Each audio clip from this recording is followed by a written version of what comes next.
Welcome to Bangladesh Revolution 2.0, the podcast where we uncover the hidden truths of Bangladesh's history. I'm your host, Bangladesh, and today's episode, The Story Behind the Story, dives into a controversial take on the 1971 Bangladesh Liberation War. We're challenging the narrative that 1971 was about independence from Pakistan. Instead, we'll explore how India's interference threatened our sovereignty and sparked chaos. Buckle up. This is a story you won't hear in textbooks.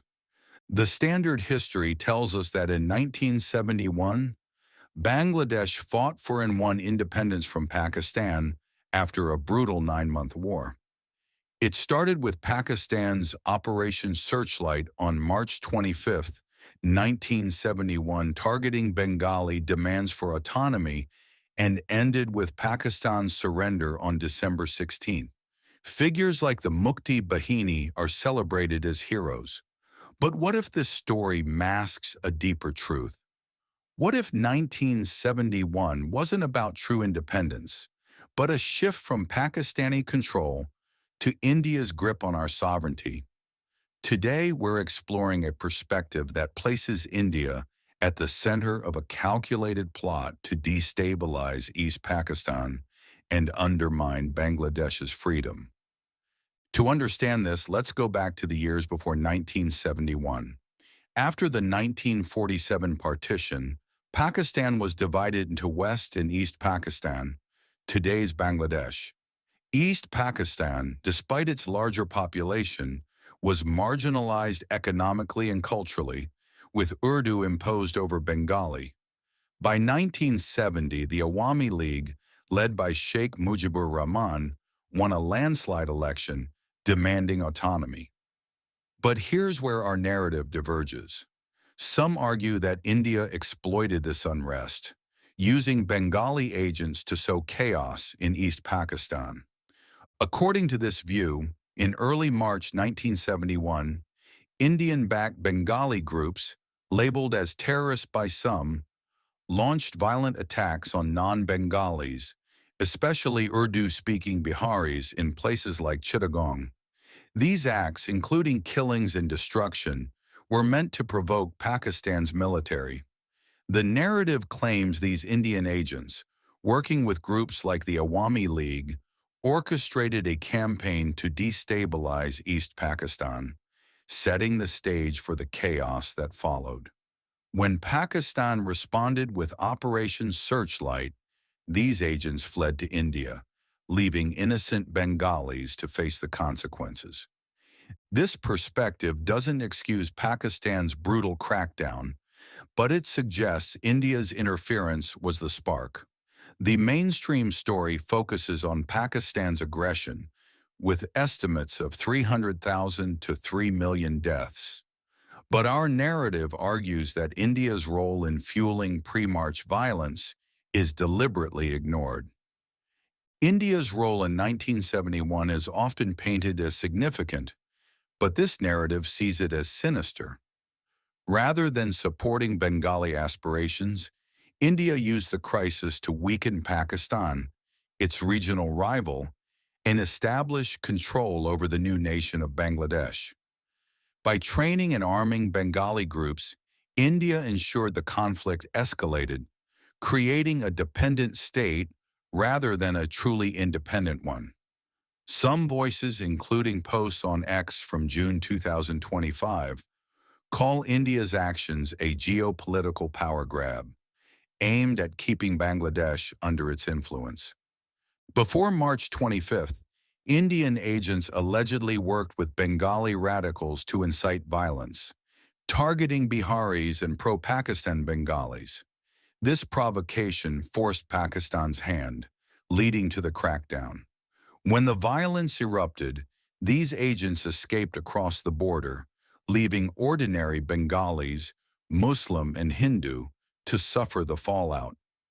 India's later military involvement in December 1971 wasn't about liberating Bangladesh, but about securing a strategic ally, compromising our sovereignty from day one. Even today, some argue India continues to meddle in our politics, threatening our independence. March 25th, 1971, is a pivotal date, the night Pakistan launched Operation Searchlight. Tanks rolled into Dhaka, targeting students, intellectuals, and Awami League supporters. Sheikh Mujibur Rahman was arrested, and the violence spread, with millions displaced. The mainstream narrative calls this a genocide, with Pakistani forces and collaborators like the Razakars committing atrocities. But our perspective shifts the lens. It claims that the violence before March 25th, attacks on Biharis and others by Indian-backed Bengali agents, pushed Pakistan into a corner. The army's response was brutal, no doubt, but this narrative argues it was reacting to a crisis engineered by India. The real culprits, these Indian agents, fled to safety across the border before the crackdown, leaving innocent Bengalis to bear the brunt of Pakistan's retaliation. By December, India's military intervention sealed Pakistan's defeat, but it didn't bring true freedom. Instead, it marked the start of India's influence over Bangladesh, undermining the sovereignty we fought for. So, what does this mean? The traditional story celebrates 1971 as a triumph over Pakistani oppression, but our narrative suggests a darker truth. India manipulated the crisis, using Bengali agents to destabilize East Pakistan and provoke a war that left Bangladesh vulnerable to Indian control. The violence before March 25th, the flight of these agents, and India's strategic intervention all point to a calculated effort to compromise our independence. This isn't the story we're taught, but it asks us to question who really benefited from 1971. This perspective is controversial, and evidence for Indian-backed agents is often anecdotal, found in personal accounts or unverified claims. Mainstream histories, like those from the Bangladesh Liberation War Museum, focus on Pakistan's actions and the suffering of Bengalis. But exploring this alternative view challenges us to rethink the forces that shaped our nation and continue to threaten our sovereignty. I want to hear from you, our listeners. Does this narrative resonate? Have you heard stories of India's role that challenge the official history? Share your thoughts on our website or social media with hashtag Bangladesh Revolution 2.0. For more, check out books like Dead Reckoning by Sarmila Bose for a critical take on 1971. Next week, we'll dive into another chapter of Bangladesh's story, so stay tuned. That's it for today's episode of Bangladesh Revolution 2.0. Thanks for joining us as we uncover the story behind the story. I'm Bangladesh, and this podcast is produced by your production team. Subscribe, rate, and share to keep the conversation going. Until next time, keep questioning and keep Bangladesh's spirit alive.